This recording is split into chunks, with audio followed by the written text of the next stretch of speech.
Guys, এই যে আমার রুম। এই যে দেখো, এটা এখান থেকে রুমে ঢোকার গেট, এই যে গেট দেখতেই পাচ্ছ। তো এটা আমার একার রুম। এই যে এটা হচ্ছে বাথরুম।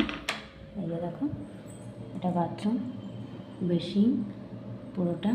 আর এই যে দেখো বেড আমাদের, এখনও গোছাগাছি কিছু করিনি। এখন শুধু এই যে এখানে এসি আছে, এই যে, কিন্তু এখন এসি চালাবো না, ঠান্ডা লেগে যাবে তাই। আর এইদিকে ড্রেসিং টেবিল আছে, এই যে দেখো ড্রেসিং টেবিল দিয়ে দিয়েছে। আর এই যে টিভিও আছে, টিভিও চালাতে পারি। এখানে ফ্রিজ আছে, গরম জলের রেডি আছে, এটা ফ্রিজ। এই যে দেখো ফ্রিজ আছে।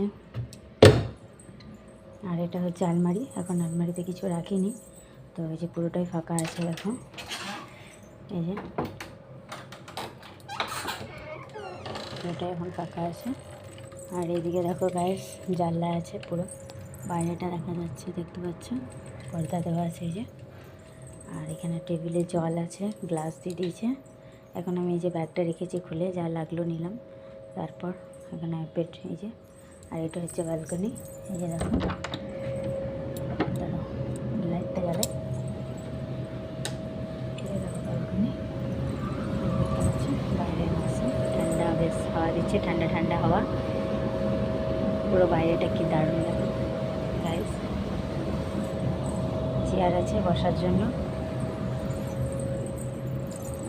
তো অনেক রাত হয়ে গেছে গাইস, এখনকার মতো ভিডিওটা এই পর্যন্ত দিতে পারলাম। আবার পরবর্তী ভিডিও আমি তোমাদেরকে যখন সমুদ্রে বিচে যাব দীঘাতে, তখন তোমাদেরকে দেখাবো। তো আমরা এখানে এসেছি হচ্ছে দীঘাতে এসেছি, তোমাদের জন্য একটা সারপ্রাইজ ছিল, দেখিয়ে দিলাম তোমাদেরকে আমরা কোথায় এসেছি। এখনকার মতো সবাইকে গুড নাইট, আবার দেখা হচ্ছে নেক্সট ভিডিওতে।